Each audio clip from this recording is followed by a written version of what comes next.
Where did this guy come from? No, with all due respect, this is an idiotic thing to do.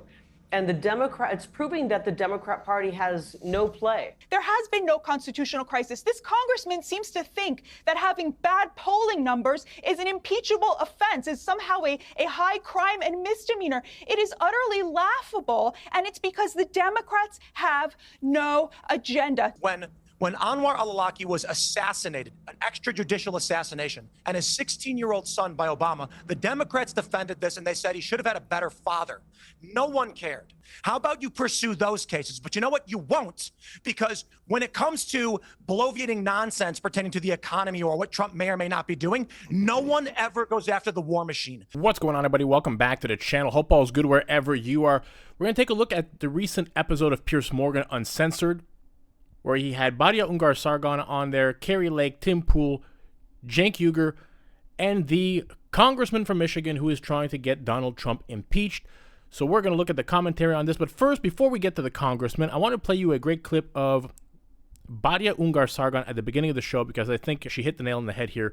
Let's get it. I mean, Batya, you know, the stats tell a story. They're not always completely infallible, but they tell a story. You know, his approval rating, Trump peaked at 52%. Which was an incredible figure, given that it was down at 34% when he left office in 2021. But now it's slid back to 44%, which is an extremely rapid fall.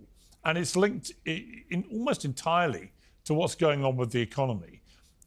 Are you entirely confident that his strategy here is A, one that he planned exactly how it's rolled out, and B, that it's working how he intended it?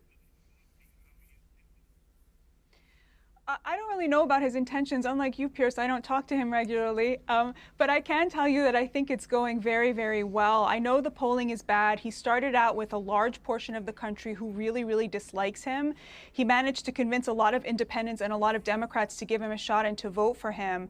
But that doesn't mean that he convinced people to like him. He's a very polarizing person, just his personality.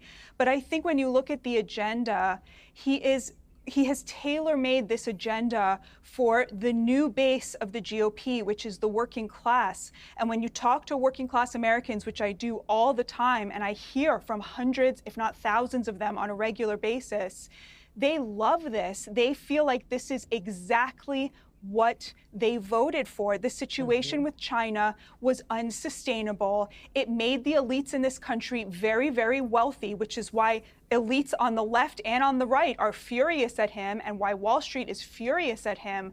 But working class people see this as him turning the boat around and once again prioritizing American prosperity rather than what we've had, which is the pillaging of the middle class by the elites. And I think, you know, you asked Tim Pool a really good question. Well, would you have cheered Joe Biden if he had done the same things that you liked here? Piers, it is unimaginable that a Democrat would do what President Trump just did, because Wall Street now is very much a funder of the Democrats. And if you look at President Obama, you look at his first action in office, it was given a $700 billion bailout to Wall Street while 10 million Americans lost their homes. And that included $30 billion of bonuses to the crooks who made those Americans homeless. He chose Wall Street over Main Street because the Democrats had become the party of the rich. And what we just saw is an American president choosing Main Street over Wall Street. And that is what people are going to remember at the end of the day from these 100 days. And of course, she's right. Donald Trump is a president for Mr. and Mrs. America and not for Wall Street. This is why these people are always trying to stick a fork in his wheels, stop him from getting stuff done.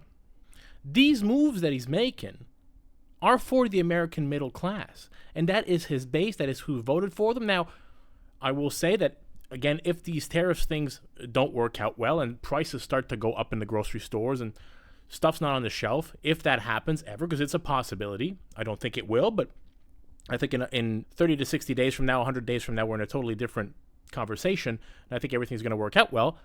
But then people are going to start to get upset.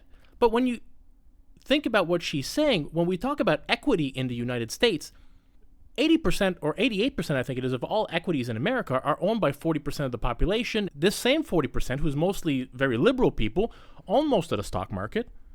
The bottom 50% in America are in credit card debt. They can't afford to buy a house or put a down payment on a house. Have you seen the prices of rent go up over the last few years? If you're somebody renting, salaries have not gone up accordingly. She nailed it here. Now let's get to them cooking this congressman from Michigan who's trying to get Donald Trump impeached. We start off with Tim Pool and Kari Lake. Let's go. Tim, your response to the congressman and his plan, well, he's not planned, he's gone ahead with it, issued articles of impeachment against Trump. Factual but not truthful. American citizens weren't deported. That's just not true. Due process was given to all of these people. Look, if you want to argue that someone like Abrego Garcia deserved an additional hearing, a third or fourth hearing, or that as the actual due process they're concerned about pertaining to him is a USCIS interview to determine the current standing of Guatemala and this Barrios 18 gang, by all means, send a USCIS agent down to El Salvador, his home country, and have that conversation. But instead of actually dealing with these issues, what do we get? Bloviating nonsense. It's 100 days in, we're going to impeach him for what? Oh, he's doing all of these things wrong or whatever. Look, the American people voted for this. They're largely happy with what they want. People have concerns about the economy. His polls are down. That's true. That's fine. But a lot of this is hyper-partisan sophistry intended to rile people up. There's two reasons why I'll tell you Trump's polls are down. And they are down.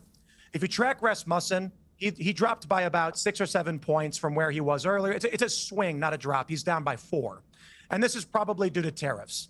When you look at the corporate press, the principal institutions, ABC, et cetera, he's down in the double digits. However, if you go back to the start of his second term, you can see that the polls completely disagree with each other in ridiculous ways. One day he's up 10, the next day a new polling agency says he's down 10. The only thing you really need to track is a singular poll's movement over time, and we are seeing a minor decline. That is likely due to 401ks dropping, people being concerned about this. Does this rise to the level of impeachment? No. I think you're doing this largely because you want to get your name out there, because the Democrats have no front runner. No one knows who's in charge of the party, so everyone's clawing to the top of the crabs in a barrel to try and be the pick me for 2028. All right, Congressman. Congressman, you're just doing this because you're a narcissist. Where did this guy come from? No, with all due respect, this is an idiotic thing to do. And it's proving that the Democrat Party has no play. They don't know what to do right now because Trump is winning on everything. He's strategizing how to fix the economy that Joe Biden drove not only into a ditch, but off a cliff. And this is why the American people were suffering. And it sounds to me like this is a political move to try to put him in good graces with the AOC crowd and the very, very far left radical crowd ahead of another election. This is ridiculous. The American people were sick of the previous attempts of impeaching President Trump before. They don't want to see this again. And I'm embarrassed for this gentleman. I'm embarrassed for that congressman that he's doing that he's fallen to that level to try to impeach President Trump in his first 100 days as he tries to save us from the serious missteps of Joe Biden and that administration that almost broke the backs of every American in this country. What about the fentanyl that's no longer pouring across the border? What about the lives that are saved there? What about a president who's trying to end a war that's killing thousands, tens of thousands of people and costing all kinds of our treasure over in Ukraine? What about that? No, he's trying to concentrate on something to make people all of a sudden know who he is so that he can raise money and run for re-election. I find it despicable. I really do. Guys, before we get to the next part of the video, if you don't mind just smashing that thumbs up button for your boy, that really, really goes a long way to help me out. And also, if it's not your first time here and you're not yet subscribed, hopefully this could be the video that I earn your subscription. Let's go.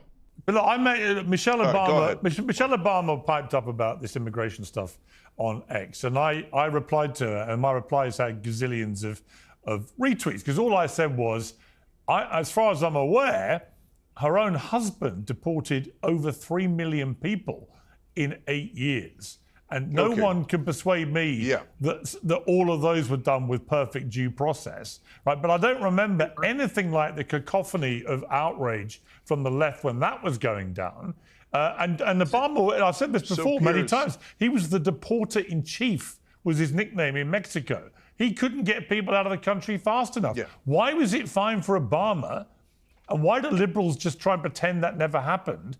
And why is it so evil when Trump throws out a lot of people that I would imagine most Americans totally agree with? Yes, there are some. Garcia may well be one or not. We don't really know yet whether he was in this gang or not. If he was, then he deserves to be in the El Salvador hellhole. If he isn't and he's innocent, he deserves to come back. But let's not pretend that most of the people that Trump is kicking out were not on the deportation list already and probably deserve to be thrown out. Did Obama campaign in 08-09 on a ticket of closing Guantanamo Bay because it was an illegal torture chamber and he was a lawyer? Yes. Is it still open? Yes. Did he deport more people pro rata than any president in history? Yes. Did he drop more bombs in a calendar year outside of World War II than America's ever dropped in a year ever? Yes. You know, did he run illegal drone programs that killed innocent people at weddings? Yes. In other words, you know, there are lots of things on Obama's watch, yeah, right. So my point is, you've got to look at these things in totality. If I was an American, which I'm not, but I'm a proud, you know, visa holder, and I have a home in America, I look at the success on the southern border as absolutely stunning, and yet the amount of coverage that's getting is almost nothing. And it says to me that the media remains... But whose fault is that, Piers? Well, it's the mainstream... to me, it's the mainstream media. Well, let me bring in Batya here. Well, all of these marginal cases, when you actually look into them, turn out to be not so marginal. You know, Kilmar Garcia did not have an order not to deport him. He had an order not to deport him to El Salvador, so they sent him to the wrong country. But this person is a wife beater and a gangbanger and a human trafficker. He should have been deported to another country. We were let down as Americans because he got a lot of due process and they just didn't follow through because the immigration courts are deeply flawed. You look at these people who were picked up for supposedly criticizing Israel. They both, the two that are, you know, in the news a lot, belong to a group called Columbia University Apartheid Divest, which put out literature 100% supporting Hamas and the October 7th attack. That is a violation of a green card. We would never have given somebody a visa who said, I'm going to belong to a group that's going to put out literature in support of Hamas. The two children who allegedly are American citizens who were deported, they were not deported. Their mothers were deported, and because their mothers are not sociopaths, they chose to take their children with them rather than calling up and finding someone else to take their 2-year-old children. So all of these supposedly liminal cases are actually nothing of the sort. There has been no constitutional crisis. This congressman seems to think that having bad polling numbers is an impeachable offense, is somehow a high crime and misdemeanor. It is utterly laughable, and it's because the Democrats have no agenda. Donald Trump is running to the left of them on economics and to the left of them on fighting wars and being anti-war and trying to get us out of different things and trying to settle wars. And he is a social moderate. He's not even a conservative. There is not a single value that the Democrats hold that they are not willing to immediately abandon if Donald Trump starts to defend it. It was the Democrats who thought that we had to control the border to protect working class wages. And now all you see is Democrats out there demanding free trade and demanding more access to China. You see Democrats literally sharing Chinese propaganda because it's against Trump. They have chosen China over their own working class voters. And Congressman, I'm sorry, but the UAW and the Teamsters have both endorsed the tariffs. You're in a lot of trouble in Michigan. Let me bring in Tim. I have a favor to ask of this congressman, and excuse me, I hope Jen joins me in this. Congressman, will you file articles of impeachment against Barack Obama for the extrajudicial assassination of Abdulrahman al-Awlaki? I was not a member of Congress then. I am now. I have seen, and we can convict him and put him in prison if you want to file those. I have seen the unconstitutional, illegal activities of Donald Trump. And those are the ones that I am holding him responsible for. Nobody cared when Obama murdered American citizens, especially a 16-year-old kid who is not a target. Obama is not the president right now. is Donald Trump is the president, is the people are hurting. He is the one who is grabbing power. He is the one who's taking power away from Congress, and the funds that Congress has appropriated, he is not releasing those funds. He's putting a hold on that. He's the one that illegally put Doge and a unelected, unconfirmed Elon Musk in charge of it. He's the one who threw out that reporter from AP, from White House, trampling on freedom of speech of the press. You're right. I should get permanent access to the White House. Otherwise, my free speech is being violated. So I'm going to go to the White House right now and insist that I'm much more well-known than that reporter is. So it's a clear violation of 1A if they don't give me a pass, right? Well, he's used his power, his position, to intimidate media. He's used that to intimidate. So is Obama. This is ridiculous. When Anwar al-Awlaki was assassinated, an extrajudicial assassination, and his 16-year-old son by Obama, the Democrats defended this and they said he should have had a better father. No one cared. Nobody cared. I know Jen cared. I know he's talked about it. I'm mad about it too. So now when you come out and you say Trump's going to be impeached because he's doing things that are unpopular, I'm personally offended. It's not unpopular. It's illegal. Murdered illegal Americans. No one did anything. And you could right now file those impeachment articles. We could get a criminal hearing and a conviction of Barack Obama for the murder of a 16-year-old. The 16-year-old Abdulrahman al-Awlaki was not a combatant. He was at a civilian restaurant in a country we are not at war with. And why won't anyone do anything about it? I'll throw a cherry on top.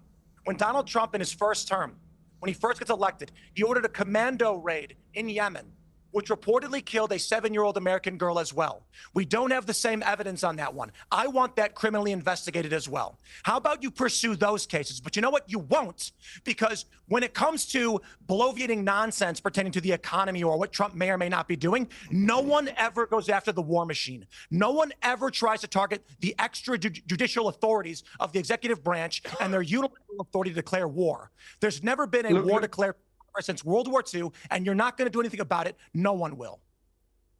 And of course, what Tim Pool said is 100% correct. This congressman went on there and he was talking at one point about how Trump enriched himself with the meme coins, which he didn't. Until you sell the coin, you haven't made any money.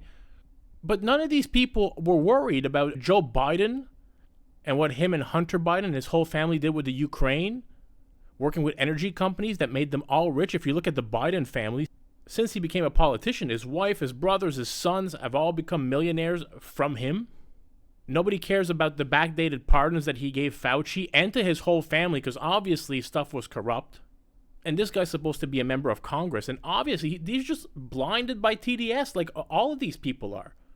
I am way more right than Trump. I'm way more far right. I mean, like politically. Not as in the I'm more correct. I'm more politically right than most people. Even most of our politicians, I think. To call Trump or even far right is crazy. I like what the guy's doing, but he's by no means far right. Tim Pool mentioned a bunch of stuff about Obama. This guy is not worried or cares about any other incumbent. He only cares about Trump. He's trying to get himself reelected. He's trying to position himself within the party. What Donald Trump has done is delivered on all the promises that he ran on. You can like his policies or not, but he ran on all this stuff. He talked about tariffs. He talked about closing the border. He talked about getting men out of women's sports. He talked about the economy. He talked about the fentanyl crisis. Like it or not, if you voted for Trump, this is what you voted for. Let's go. Yeah, I think this tariff stuff, the economy is going to be all okay in the next 100 days. Like, I'm somebody who runs 2 businesses. Our main business is a real estate business. We buy and sell homes. We renovate homes. I'm also a landlord.